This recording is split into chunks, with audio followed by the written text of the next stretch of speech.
الله الحمد لله وكفى وسلام على عباده الذين اصطفى أما بعد فأعوذ بالله من الشيطان الرجيم بسم الله الرحمن الرحيم إن عدة الشهور عند الله 12 شهرا في كتاب الله يوم خلق السماوات والأرض منها 4 حرم ذلك الدين القيم فلا تظلموا فيهن أنفسكم وقاتلوا المشركين كافة كما يقاتلونكم كافة واعلموا أن الله مع المتقين صدق الله المولانا العظيم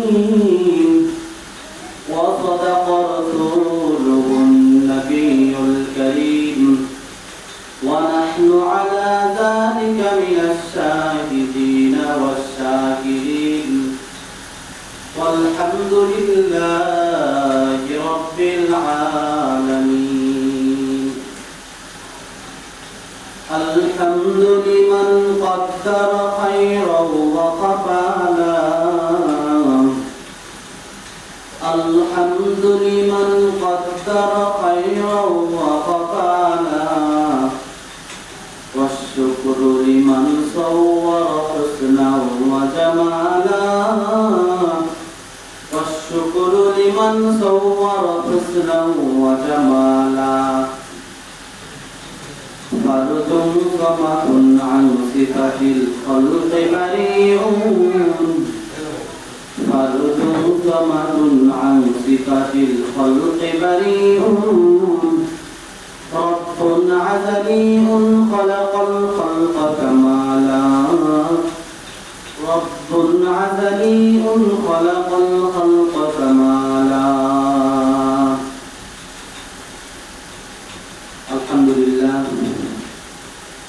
পশ্চিম সোনার নূরে মদিনা জামে মসজিদে উপস্থিত হয়েছেন শ্রদ্ধাভাজন সভাপতি সাহেব সহ অত্র এলাকার হিতাকাঙ্ক্ষী ও শুভাকাঙ্ক্ষী ভাই ও বোনেরা পর্দার আড়ে অবস্থানরত যারা বয়ানের আওয়াজে শ্রোত হয়েছেন আমার মা ও বোনেরা সকলের প্রতি আমার আন্তরিক শুভেচ্ছা ও মোবারকবাদ জানিয়ে জুমার আলোচনা একেবারে সংক্ষিপ্ত আলোচনা এই জন্য যে আয়াতে কারিমা তেলাওয়াত করেছি তার উপর সামান্য কিছু তর্জমা করে বয়ান শেষ করে দেব ইনশাআল্লাহ। সর্বপ্রথম আল্লাহ তাআলার দরবারে শুকরিয়া আদায় করি যে আল্লাহ পাক রব্বুল আলামিন আমাদেরকে দয়া করে মায়া করে সকল মানুষ থেকে যাচাই বাছাই নির্বাচিত করে আল্লাহ পাকের ঘরের জন্য কবুল করেছেন সেই জন্য সকলে শুকরিয়া আদায় করি আলহামদুলিল্লাহ। আমার ভাই আমার বন্ধুগণ আল্লাহ পাক রব্বুল আলামিন যাকে পছন্দ করেন ওনার ঘরের মেহমান শুধুমাত্র তাকেই বানান। তো আল্লাহ তাআলার ওয়াদা যদি কোনো ব্যক্তি নিয়ামত পাওয়ার পর আল্লাহ তাআলার বান্দা হয়ে গুনাহিয়াত স্বীকার করার লক্ষ্যে যদি কেউ আল্লাহ তাআলার শুকর আদায় করে আল্লাহ তার নিয়ামত বাড়ায় দেয়। তো আজকে আল্লাহ পাক আমাদেরকে মসজিদে আসার মতো তৌফিক দান করেছেন। সভাপতি সাহেব মুরব্বী মানুষ কষ্ট করে মসজিদে আসছেন, এটা ওনার জন্য আমার জন্য একটা নিয়ামত। কথা বলেন তো এই নিয়ামত পাই আমরা খুশি না বেজা? যদি খুশি হয়ে থাকি তবে সেই আল্লাহ পাকের দরবারে যিনি আমাদেরকে গুনাহের পরেও শ্রেষ্ঠত্ব দান করেছেন সে ওনার দরবারে আবার শুকরিয়া আদায় করি আলহামদুলিল্লাহ। আমার ভাইরা আমার বন্ধুগণ আজ আমরা যে মাসটিতে পদার্পণ করেছি সেই মাসটি হলো মুহররম মাস। সেই মাসটি হলো মুহররম মাস। তো কত ফজিলতপূর্ণ মাস আপনারা আলোচনা শুনেছেন এবং আরো শুনবেন। আজ হলো মুহররমের 8 তারিখ, 8 মুহররম। এই মুহররম এত গুরুত্বপূর্ণ একটি মাস, যেই মাস আল্লাহ রাব্বুল আলামিন কারবালার মতো এত বড় বড় ঘটনা ঘটিয়েছেন। এই মুহররম মাস এমন একটি মাস, যে মাসের অপেক্ষাকারী আদম আলাইহিস সালাম ও হাওয়া আলাইহিস সালামকে যখন আল্লাহর ওয়াদা করার পর যখন আল্লাহ রাব্বুল আলামিন দুইজনকে পৃথিবীর দুই প্রান্তে ফেলে দিলেন, ওই সময় একজন পড়ে গেলেন সিরিয়ায়, আরেকজন পড়ে গেলেন পৃথিবীর আরেকটি প্রান্তে। ওই সময় 350 বছর আদম আলাইহিস সালাম কান্না করার পর আল্লাহ পাক রব্বুল আলামিন যখন তাদেরকে আরাফার ময়দানে একত্রিত করেছিলেন, ওই দিনটিও ছিল 10 মুহররম। আমার বন্ধুগণ, হযরত ইব্রাহিম আলাইহিস সালামকে যখন আল্লাহ এত বড় একটা পরীক্ষার মধ্যে ফেলে দিয়েছেন, এত মর্মান্তিক ঘটনা, 40 দিন আগুনের মধ্যে রাখলেন। এই 40 দিন পরে যেদিন উনি আগুন থেকে বের হয়ে সুস্থ শরীরে, স্বাভাবিক শরীরে আসলেন, ওই দিনটিও ছিল 10 মুহররম। আমার বন্ধুগণ, হযরত মূসা আলাইহিস সালামকে যখন ফেরাউন বাহিনী হামলা করে মূসা আলাইহিস সালামকে দৌড়ান দিলেন, হযরত মূসা আলাইহিস সালাম সাগরের মধ্যে যখন পাড়ি দিলেন, সূরাতুল বাকারার আয়াত আসছে যে 7টি ঝর্ণা হয়ে গেল, 7টি রাস্তা হয়ে গেল। এই রাস্তা দিয়ে মূসা আলাইহিস সালাম যখন গেলেন এবং ফেরাউনকে যখন আল্লাহ রাব্বুল আলামিন সাগরের তলদেশে ডুবাইয়া মেরেছেন, ওই দিনটিও ছিল 10 মুহররম। তো মুহররমের ফজিলত কম না বেশি? সকলে বলেন, মুহররমের ফজিলত অনেক বেশি। আমি স্মরণ করিয়ে দেওয়ার জন্য আবার বলি, হযরত ইব্রাহিম আলাইহিস সালাম উনি যখন ছোট ছিলেন, ওনার বাবার নাম ছিল হযরত ঠাকুর। ইব্রাহিম আলাইহিস সালামের বাবা সহ ওনার সকল আত্মীয় স্বজন সবাই মূর্তি পূজারী ছিলেন। সবাই যখন মূর্তি পূজায় যান, ইব্রাহিম আলাইহিস সালাম আহ্বান করেন, বাবা আমরা তো সবাই মেলায় যাব, তুমি আসো মেলায় যাও। আমার বন্ধুগণ, খুব মনোযোগ দিয়ে শুনবেন। তখন ইব্রাহিম আলাইহিস সালাম হিকমত খাটিয়ে বললেন, আমি অসুস্থ, আমি যেতে পারবো না। তখন তার বাবা যখন চলে গেলেন, ইব্রাহিম আলাইহিস সালাম আস্তে করে যে ভগবানের যে ঘর ছিল, ওই ঘরের ভিতরে গিয়া একটা কোরআন নিয়ে সব থেকে কোয়ায় আসে। তারপর বাঁধার পরে যে বড় কোরআন ছিল, এগুলো আপনারা জানেন, তারপরে আমি আপনাদেরকে স্মরণ করিয়ে দিচ্ছি। বড়টার কাছে গিয়া বলেন, না, এটা মারা যাবে না, কারণ এর যদি মারি তাহলে আমার বাবা আমাকে সন্দেহ করবে। যদি ওনারে না বাঁধি তাহলে আমার বাবা বলতো, বড় কথা হয়তো যত লেগে শুরু সব কোরআন নাই আছে। তো তার বাবা আসলেন, আসার পর ভিতরে গেলেন। ভিতরে যাওয়ার পর চিৎকার করে উঠছেন, হাই ইব্রাহিম, আমাদের ক্ষুধা শেষ, আমাদের ক্ষুধার এই অবস্থাকে তুমি ছাড়া আর কেউ এই কাজ করে নাই, কারণ তুমি বাড়িতে ছিলা। তখন হযরত ইব্রাহিম আলাইহিস সালাম বলেন, বাবা আপনি আমাকে কেন জিজ্ঞাসা করতেছেন? এই যে দেখেন আপনার বড় ক্ষুধা, ইনি হয়তো কাজে লাগে শুধু সব করে বাইরে গেছে, মারামারি করে সব করে বাইরে গেছে। তার বাবা হযরত ঠাকুর হাসির আওয়াজে উপহাস করে বললেন, ইব্রাহিম তুমি জানো আমাদের খোদা লড়েও না, সরেও না, খায়ও না, ঘুমায়ও না, কথাও বলতে পারে না। তুমি কেমনে বলো যে আমাদের খোদা বড়টা ছুটে দিতে বাইরে গেছে? ইব্রাহিম আলাইহিস সালাম আফসোস করে বললেন, বাবা আপনি বলতেছেন আপনার খোদা খায়ও না, ঘুমায়ও না, নড়েও না, সরেও না, আপনি কিভাবে বিশ্বাস করেন যে আপনার জীবনের প্রতিটি কাজের সমস্যার সমাধান করে দিবে? কিভাবে বিশ্বাস করেন? তখন ইব্রাহিম আলাইহিস সালামের বাবা বলেন, বুঝেছি তুমি এই কাজ করেছো, তোমাকে ছাড়া এই কাজ আর কেউ করে নাই। বিচার দিলেন, প্রত্যেক যুগে যুগে জালিম শাসক থাকে। আমি আপনাদের কুরবানির আলোচনার মধ্যে বলেছিলাম যে সূরা বুরুজের ব্যাখ্যা আমি আপনাদেরকে বলে দেব। তো ওই যুগের জালিম শাসক ছিল নমরুদ, ওই যুগের জালিম শাসক ছিল নমরুদ। বোঝাবার জন্য বলি, ওই সময় নমরুদের কাছে বিচার গেল, বিচারের রায় আসলে একবারে মৃত্যুদণ্ড। ইব্রাহিম আলাইহিস সালামকে একটা দিন ধার্য করিয়া যখন আগুনের সামনে নিয়ে গেলেন, অনেক দিন যাবত, কোন বর্ণনায় আসছে 1 বছর যাবত মাটি খনন করেছেন। মাটি খনন করার পরে আগুন জ্বালায় দিচ্ছে, এটা মধ্যে ইব্রাহিম আলাইহিস সালাম ফেলে দিচ্ছে। তখন ইব্রাহিম আলাইহিস সালামকে তার সামনে নিয়ে যখন ফেলে দেওয়ার জন্য ধাক্কা দিতেছেন, ওই সময় আল্লাহ রাব্বুল আলামিন এমন ভাবে 70,000 ফেরেশতা তৈরি করে রাখছেন যে ইব্রাহিম আলাইহিস সালাম তো লড়ে না। তখন একজন শয়তান আসছে, ভদ্র বেশে ন্যাক সুরে শয়তান আয়েশা বলে, বুঝছি শেষ বয়সে তো বুড়াদের কাজে লাগবে, আমাদেরকে তো কাম দেও না, শেষ বয়সে বুড়াদের কাজে রাখো। তো একজন বুদ্ধিমান ছিল, উনি বললেন, বাবা আপনি বলেন তো, আপনি কি বলবেন? বলে, এইখানে ইব্রাহিম আলাইহিস সালামকে তোমরা কাম দিতে, তোমরা কি ইব্রাহিমের কথা জানো? আকাশ থেকে আল্লাহ রাব্বুল আলামিন 70,000 ফেরেশতা শিকল দিয়ে ধরে রাখছে, ইব্রাহিমকে তোমরা কিভাবে পালাইবা? তখন বলে, তাহলে একটা বুদ্ধি দেও, কি করতে পারি? বলে, তোমাদের এখানে শুধু পরামর্শ হলো, নারী পুরুষ আনো, উলঙ্গ করে জিনার কাজে, ব্যভিচারের কাজে লাগায় দাও। তারপর ফেরেশতাগুলো সরে গেছে, ইব্রাহিমকে কাম দেওয়ার সাথে সাথে আগুনে ফেলে দেয়। 70,000 ফেরেশতা হল, 70,000 ফেরেশতার সামনে যখন নারী পুরুষের জিনার কারবালা করায় দিল, ফেরেশতাগুলো সরে গেছে। ইব্রাহিম আলাইহিস সালামকে দুনিয়ায় করে যখন ফালায় দিলেন, ফালায় দেওয়ার পর ইব্রাহিমের বাবা বলেন, আমার সন্তান উলঙ্গ করে। আমার ভাইরা, আমার যুবক বন্ধুগণ, আমার আল্লাহ রাব্বুল আলামিন পবিত্র কোরআনের 30তম পারায় নাযিল করেছেন, 30টি পারায় এক এক করে নাযিল করেছেন। আল্লাহ রাব্বুল আলামিন এমন মর্মান্তিক ঘটনা প্রতিটি সূরার মধ্যে রেখেছেন। প্রতিটি সূরার মধ্যে এক একটি করে মর্মান্তিক ঘটনা রেখেছেন। এটি হলো একটি মারাত্মক মর্মান্তিক ঘটনা।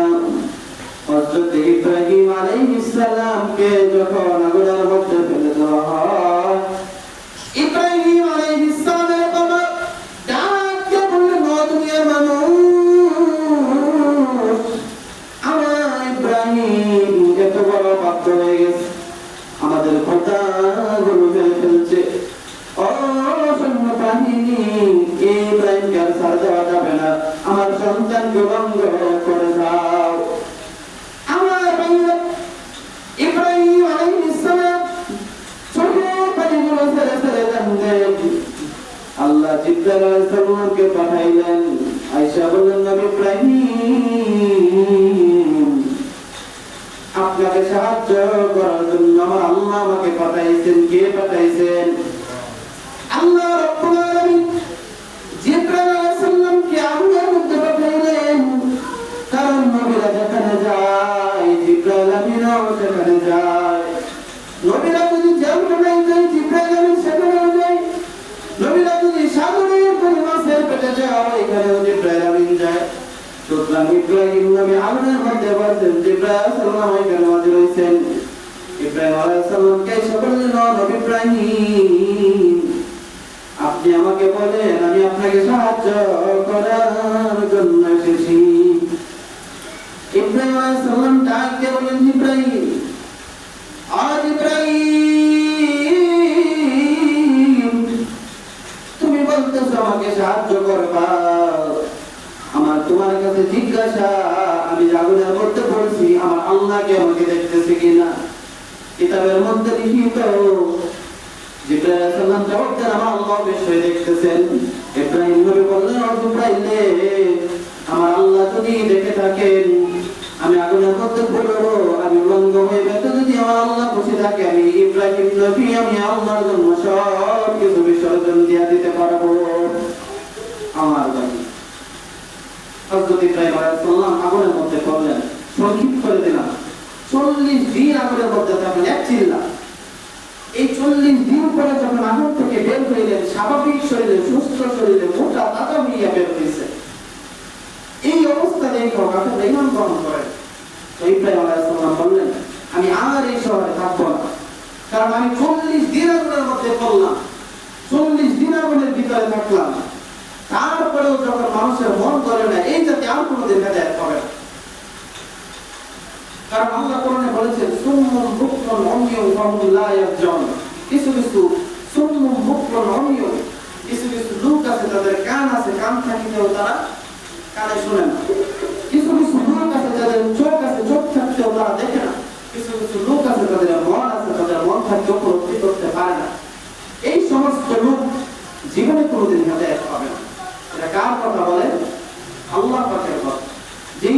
মানুষগুলো জেনে শুনে গুনাহ করবে, ওই মানুষগুলোর কপালে আমার আল্লাহ হেদায়েত রাখে নাই। আমার বন্ধুগণ, হযরত ইব্রাহিম আলাইহিস সালাম 40 দিন আগুনের মধ্যে থাকলেন, তারপরে মানুষ ঈমান গ্রহণ করে নাই। এর থেকে মর্মান্তিক ঘটনা আর কিছু হতে পারে না। তো ওই ঘটনাটি ঘটেছে এই মুহররমের 10টায়।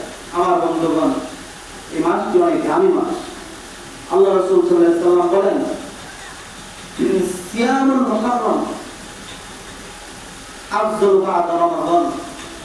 রমজান মাসের পরে সবচেয়ে উত্তম রোজা হলো মুহররমের 10 তারিখের রোজা। রমজান মাসের পরে সবচেয়ে উত্তম রোজা হলো মুহররমের 10 তারিখের রোজা। যদি কোনো ব্যক্তি মুহররমের 10 তারিখে রোজা রাখে, মা তাকাদ্দামা মিন যামবি, আল্লাহ রাব্বুল আলামিন পিছনের 1 বছরের গুনাহকে maaf করে দেন। আল্লাহু আকবার বলেন, আর জোরে বলেন আল্লাহু আকবার। আল্লাহ রাব্বুল আলামিন এই মর্মান্তিক ঘটনাগুলো এই দিন ঘটিয়েছে। আমার বন্ধুগণ, আজ আমার মুখাল্লিসটি সাদ হলো, আজ আমার কথা বলার মৌলিক পয়েন্ট হলো আল্লাহ কি দিয়ে কি বোঝাইতে চান, কোন আয়াত দিয়ে আমি আপনাদেরকে কোন দিকে দিতে চাই, এগুলো আপনাদের বুঝতে হবে। এই দিনগুলো অনেক দামি দিন। হযরত ইব্রাহিম আলাইহিস সালামের মর্মান্তিক ঘটনা আল্লাহ এই দিনে ঘটিয়েছেন। হযরত মূসা আলাইহিস সালাম যাকে সাগর পাড়ি দিয়েছেন, আল্লাহ ফেরাউনের হাত থেকে রক্ষা করে দিয়েছেন এই 10টায়।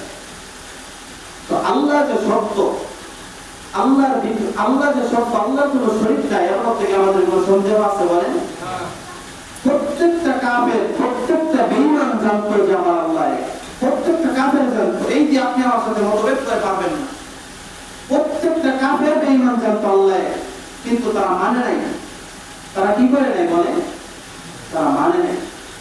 দয়ার নবী মদিনায় বসে দোয়া করলেন, আল্লাহ মক্কার বড় বেঈমান হলো, কাফের হলো দুইজন, একজন হলো খাত্তাবের ছেলে ওমর, আরেকজন হলো আবু জাহেল।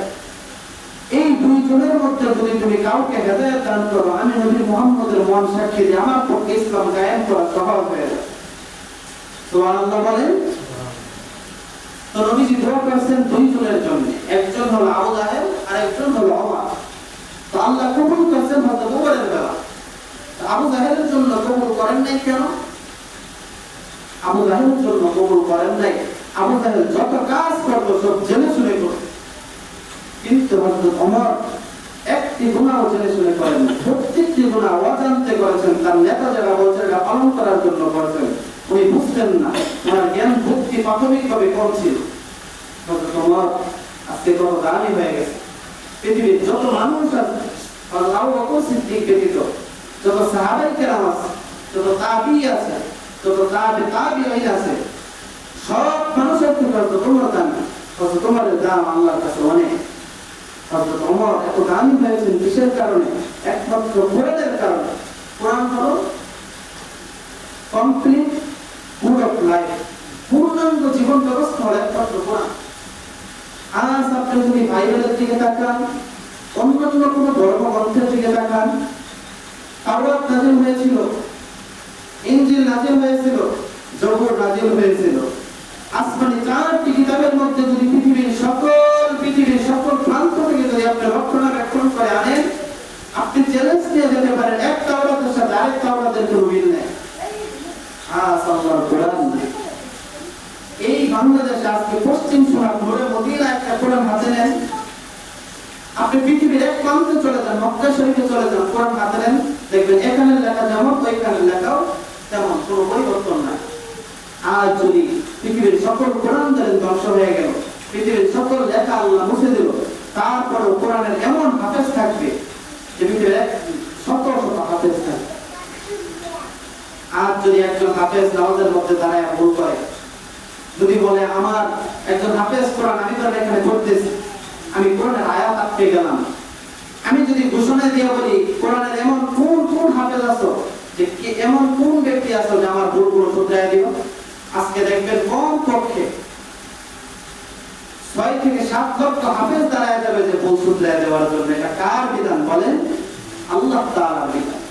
আল্লাহ রাব্বুল আলামিন যখন ফেরেশতাদের সামনে আলোচনা করলেন যে আমি দুনিয়াতে প্রতিনিধি পাঠাবো, তখন ফেরেশতারা জবাব দিল, ক্বালু আতাজআলু ফীহা মান ইউফসিদু ফীহা ওয়া ইয়াসফিকু দিমা। ফেরেশতারা সবাই বলল, আতাজআলু ফীহা, আপনি কি পৃথিবীতে ওই সমস্ত লোক পাঠাইবেন, মান ইউফসিদু ফীহা, যারা দুনিয়াতে দাঙ্গা হাঙ্গামা সৃষ্টি করবে, ওয়া ইয়াসফিকু দিমা, রক্ত প্রবাহমান করবে, আপনি কি ওই সমস্ত লোককে দুনিয়ায় পাঠাইবেন? তখন আল্লাহ রাব্বুল আলামিনের কাছে আরো বললেন, নাহনু নুসাব্বিহু বিহামদিকা ওয়া নুকদ্দিসু লাক, ওয়া নাহনু নুসাব্বিহু, আমরা তো আপনার তাসবিহ পাঠ করি, ওয়া বিহামদিকা, আপনার প্রশংসা তো আমরাই করি, ওয়া নুকদ্দিসু লাক, এবং আপনার পবিত্রতা বর্ণনা করি। আল্লাহ বললেন, ক্বালা ইন্নী আ'লামু মা লা তা'লামুন। ফেরেশতারা যখন আল্লাহর কাছে যুক্তি পেশ করলেন, আল্লাহ আপনি কি দুনিয়াতে ওই সমস্ত মানুষ পাঠাইবেন যারা দুনিয়াতে রক্ত প্রবাহমান করবে, যারা দুনিয়াতে ফাসাদ সৃষ্টি করবে, একবার জমিন মেরে খাবে, একবার আরেক ভাইকে মেরে ফেলবে, টাকার লোভে বাপ মাকে রুম সারিয়া বৃদ্ধাশ্রমে দিয়া ওই সমস্ত লোককে পাঠাইবেন না। আল্লাহ রাব্বুল আলামিন ডাকতে বললেন, ফেরেশতারা রে, আমি যা জানি তোমরা তা জানো না, আমি অনেক বেশি জানি, তোমরা তো কিছুই জানো না। আমার বন্ধুগণ, ফেরেশতারা আল্লাহর কাছে বললেন, আমরা দুনিয়াতে দাঙ্গা হাঙ্গামা সৃষ্টি করব, আমরা দুনিয়ার মধ্যে ফাসাদ সৃষ্টি করব, মারামারি সৃষ্টি করব, এই কথাটি কি সত্য নাকি মিথ্যা বলেন? এই কথাটি চিরন্তন সত্য। আমার বন্ধু, আমার একটি প্রশ্ন, আমরা দুনিয়ার মধ্যে ফাসাদ সৃষ্টি করব, ফেরেশতারা কিভাবে জানলো বলেন? আমরা দুনিয়ার মধ্যে ফাসাদ সৃষ্টি করব, ফেরেশতারা কিভাবে জানলো? প্রশ্ন আছে না নাই? আমার বন্ধুরে, ফেরেশতাদের দুইটা অভিজ্ঞতা আছে। একটি অভিজ্ঞতা হইল, আমাদের আগে দুনিয়ার মধ্যে জিন জাতি এসেছে, তারা তো দুনিয়ার মধ্যে অনেক খারাপ কাজ করেছে, সুতরাং তাদের অভিজ্ঞতার আলোকে বলেছেন যে আমরা দুনিয়ার মধ্যে সৃষ্টি করব। আমার ভাইয়ের, আমার বন্ধুগণ, আল্লাহ রাব্বুল আলামিন আরেকটি আয়াতের মধ্যে বলেন, ওয়া খালাকতুল জিন্না ওয়াল ইনসা ইল্লা লিয়াবুদুন, আমি জিন এবং মানুষকে দুনিয়ার মধ্যে সৃষ্টি করেছি ইবাদত করার জন্য। আমার বন্ধুগণ, পৃথিবীর মধ্যে মানুষ দামি না জিন দামি? মানুষ দামি, কিন্তু আল্লাহ কোরআনের মধ্যে জিনের কথা কেন আগে বললেন? এর কথা হইল, এর দুইটি ব্যাখ্যা আমি আপনাদের সামনে উপস্থাপন করি। এক নম্বর ব্যাখ্যা হইল, জিনদেরকে আল্লাহ এমন শক্তি দান করেছেন, আমাদের ইতিপূর্বে আমাদের নবী মুহাম্মদ রাসূলুল্লাহ সাল্লাল্লাহু আলাইহি ওয়াসাল্লাম পূর্বে এমন শক্তি দান করেছিলেন, আল্লাহ ফেরেশতাদের সাথে আকাশে কি আলোচনা করেন, জিনগুলো শুনে ফেলতো। এই শক্তি কে দান করেছেন? আল্লাহ রাব্বুল আলামিন দান করেছিলেন। আল্লাহ ফেরেশতাদের সামনে কি বৈঠক করেন, আলোচনা করলেন, জিনগুলো আকাশ থেকে শুনে ফেলতেন। এটা আমার আল্লাহ রাব্বুল আলামিন দান করেছেন। আরেকটি কারণ হইল, জিনরা আমাদের থেকে দুনিয়াতে অনেক অনেক বছর আগে এসেছে। আমার ভাইয়ের, আমার বন্ধুগণ, ফারসের একজন কবি জালালউদ্দিন সৈয়দ রহমাতুল্লাহি আলাইহি একদিন আকাশের মধ্যে খোলা আকাশের নিচে ঘুরতেছেন, আকাশের দিকে তাকাইয়া একটি শেয়ার পরে আল্লাহর কাছে বললেন, খোদা রে, আমার তোমার কাছে প্রশ্ন, আকাশগুলো তুমি কি দিয়ে সাজাইছো? আমার ভাইরা, যুবক বন্ধুগণ আমার, আল্লাহ রাব্বুল আলামিন পৃথিবীতে মানুষ সৃষ্টি করেছেন ইবাদতের জন্য। আমার বন্ধু, আমরা দুনিয়ার মধ্যে 4টা-5টা গাড়ির বাড়ির মালিক দেখলে মনে করি লোকটা ধনী লোক, কিন্তু আসলে আল্লাহর কাছে ধনী লোক হইতে গেলে 2 জিনিসের দরকার। 1 নম্বর ঈমান, 2 নম্বর হইল নেক আমল। আমার বন্ধুগণ, এখানে যারা আছি সবাই ঈমানদার, ঈমান গ্রহণ করেছি। এখন আমাদের একটি কাজ যদি করতে পারি, নেক আমল, আল্লাহর কাছে আমরা দামি হইতে পারবো, এর মধ্যে কোনো সন্দেহ নাই। তো পারস্যের কবি আল্লাহর কাছে বললেন, খোদা রে, আকাশগুলো তুমি কি দিয়ে সাজাইছো?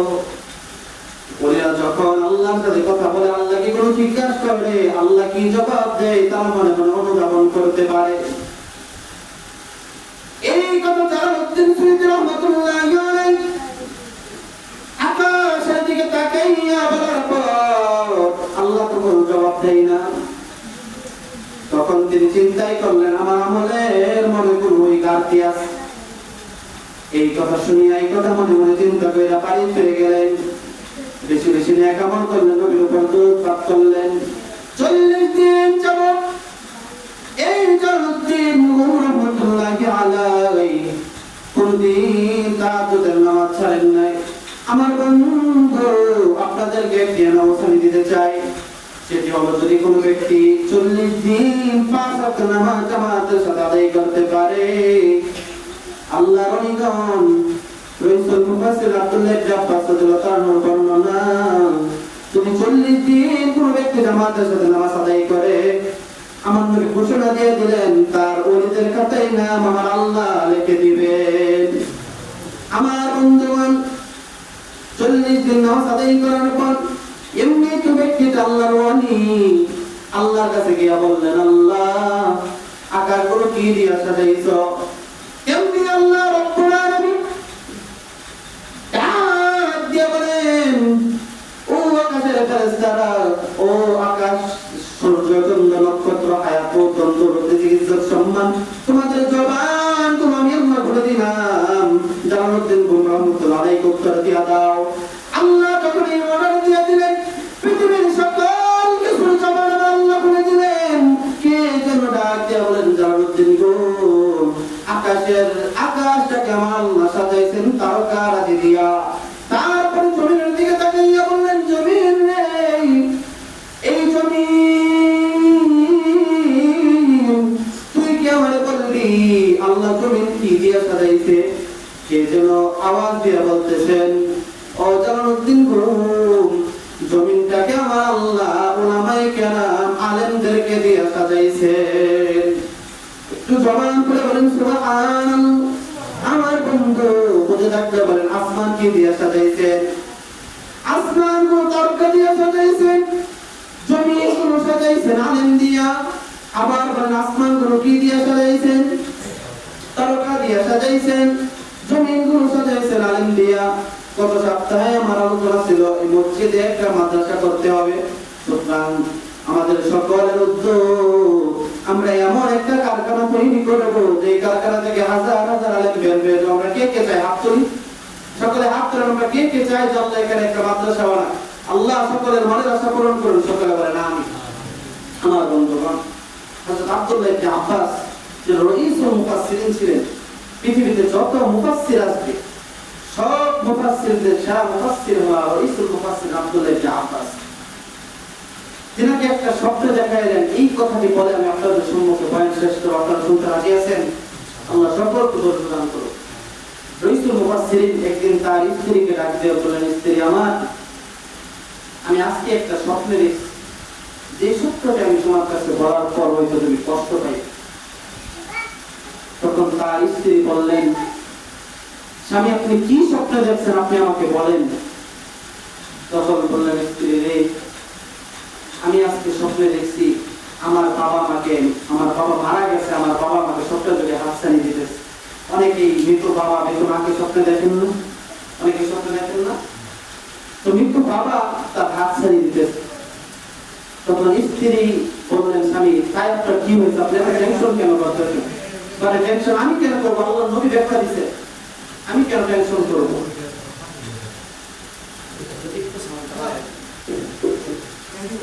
রাইসুল মুফাসসিরিন আব্দুল্লাহ ইবনে আব্বাস রাদিয়াল্লাহু তাআলা থেকে আল্লাহ স্বপ্নে দেখাইলেন যে তার বাবা মৃত বাবা তাকে স্বপ্নে চোখে হাতছানি দিতেছেন, তাকে ডাকতেছেন, তো বাবা তুমি কেমন আছো? এই স্বপ্নে দেখার পরে তিনি আল্লাহ নবীর কাছে গেলেন। আল্লাহ নবী তাকে ব্যাখ্যা দিয়ে দিলেন। ব্যাখ্যাটা কি আপনারা শুনতে রাজি আছেন? ব্যাখ্যা হলো, স্ত্রীকে ডাক দিয়ে বলেন, স্ত্রী আমার, আল্লাহ নবী ব্যাখ্যা দিতেছেন,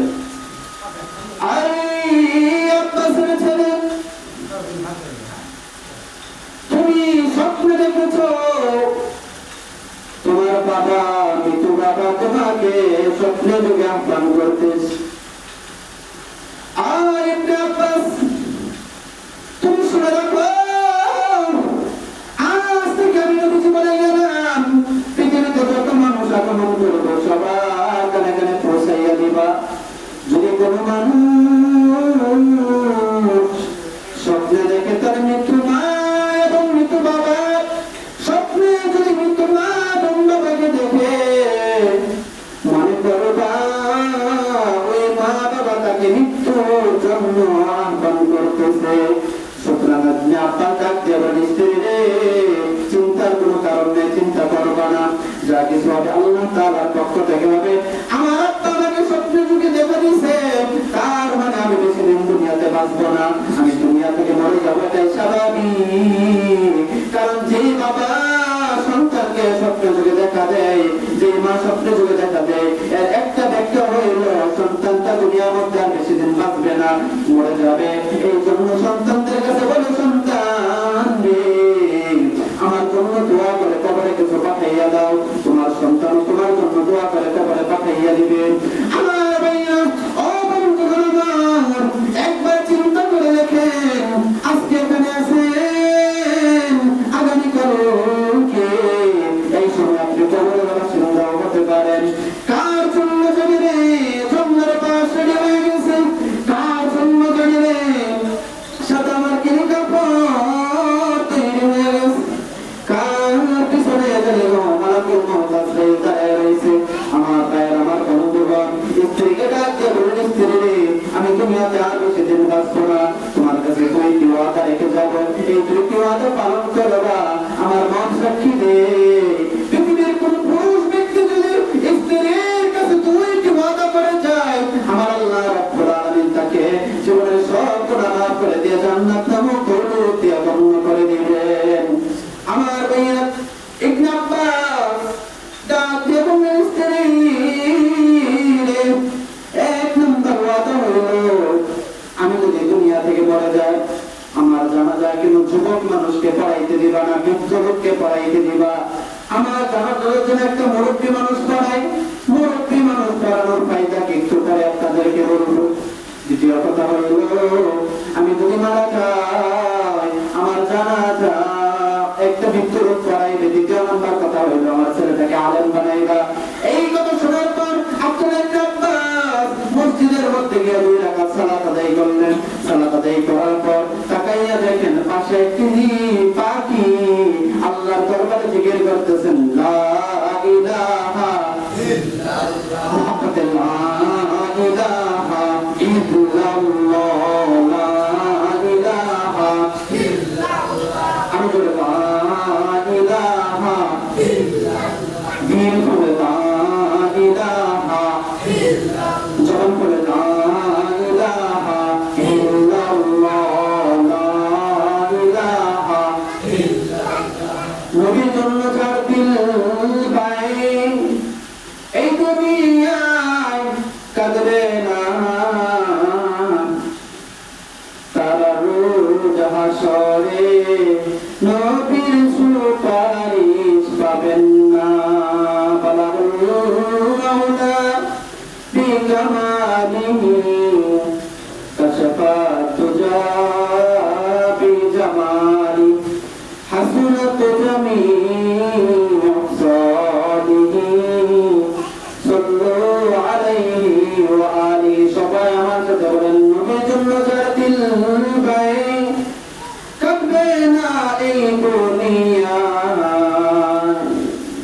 নবীর জন্য যার দিল পায় এই দুনিয়ায় কাঁদবে না, নবীর সুপারিশ রোজ হাসরে তারা পাবেন না। লা ইলাহা ইল্লাল্লাহ, মুহাম্মদ লা ইলাহা ইল্লাল্লাহ, লা ইলাহা ইল্লাল্লাহ। আল্লাহকে ডাকতে ভালো লাগে না খারাপ লাগে? সবাই লা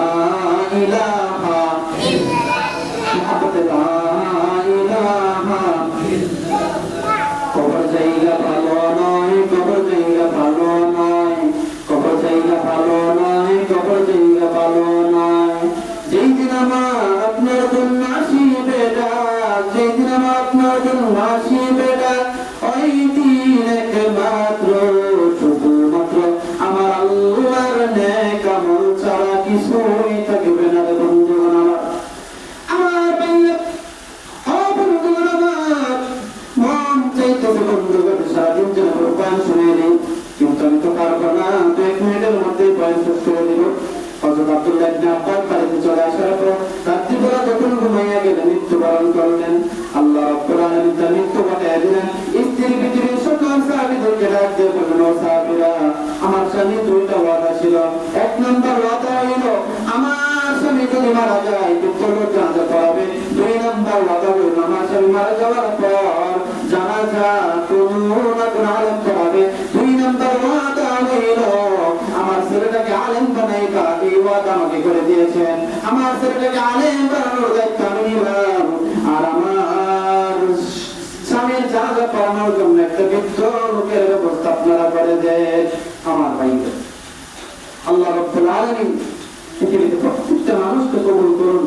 আজ আমরা সবাই ওয়াদা করি, আল্লাহর কাছে কামনা করি, প্রার্থনা করি, আল্লাহ তোমার কাছে কিচ্ছু চাই না মাওলা, তোমার কাছে ভাত চাই না, কাপড় চাই না, খাওয়ান চাই না, কোনো কিছু চাই না মাওলা। তুমি যদি খুশি হয়ে আমাকে দাও, তুমি আমাকে দিও। তোমার কাছে শুধু একটি চাওয়া চাই, আমার ঘরে যদি একটা সন্তান দেও, ছেলে হোক মেয়ে হোক, আমি আলেম বানাবো, আমি আলেম বানাবো। এই ওয়াদাটি আজকে করে যান, যাতে আল্লাহ আপনার ঘরের মধ্যে এমনিতে বরকত দিবেন। কারণ হাদিস শরীফের মধ্যে আসছে আজকে পৃথিবীটা টিকে আছে, পৃথিবীর প্রত্যেকটা মানুষ খাবারের মধ্যে বরকত পাইতেছে শুধুমাত্র আলেমদের কারণে। যেদিন এই পৃথিবীতে কোনো আলেম থাকবে না, ওই দিন এই পৃথিবীটাও টিকে থাকবে না। সুতরাং আলেম একজন আলেমের মতো হতে হবে। আজ আমি এক মিনিট সময় নষ্ট করে আপনাদেরকে একটা নিউজ দিয়ে বিভিন্ন মাদ্রাসায় দেখবেন আজকে পৃথিবীতে অনেক মানুষ যোগ্য লোকে স্থান পড়ে আছে অযোগ্য লোক দিয়ে কথা বলে। আজকে কি জন্য? এলেম না থাকার কারণে। এলেম থাকতে হবে, এলেমের মতো এলেম থাকতে হবে। আজকে আপনাকে একটা কোরআনের আয়াত একটা মানুষকে যদি ভুল বোঝায় দেন, তাহলে মানুষ বিভ্রান্ত হবে না? কোরআনের আয়াতটা পুঙ্খানুপুঙ্খভাবে সঠিকভাবে বোঝাইতে হবে, নির্ভুলভাবে করতে হবে। এটা হলো একজন আলেমের ইমানি দায়িত্ব। সুতরাং যদি কোনো মানুষ একটা হুজুর যদি একটা পড়া একজন মানুষকে ভুল শিখায়, তাহলে তার থেকে আরো 10 জন মানুষ ভুল শিখবে। সুতরাং একটা মানুষ অভিজ্ঞ হওয়া অনেক দাম। আপনি যেই বিষয়ে হন, বাংলাতে হন কোনো সমস্যা নেই, ইংরেজিতে হন সমস্যা নেই। আজকে পৃথিবীতে অনেক মানুষ অনেক মাদ্রাসায় পড়া অযোগ্য লোক, তারা ওই রকম ভাবে শিক্ষা দিতে পারে না। তারপরে আজকে তারা সার্টিফিকেটের কারণে আগায় গেছে। তো আমরা এই পৃথিবীতে সার্টিফিকেট চাই না, আমরা চাই একটা তো আল্লাহ তাআলার কাছে এলেন। কারা কারা চান তো হাত তুলে আল্লাহকে দেখায় দেন। নারে তাকবীর, নারে তাকবীর। আল্লাহ প্রত্যেকটা মানুষকে কবুল করে, সকলে বলেন আমিন। আমার বন্ধুগণ, নামাজের পরে সকলে বসবেন, আপনাদের সাথে আলোচনা হবে। ওয়াকিল দাওয়ানা আলহামদুলিল্লাহি রাব্বিল আলামিন। যারা সুন্নাত পড়ে নাই কবরের জুমার 4 রাকাত সুন্নাত পড়ে নিন।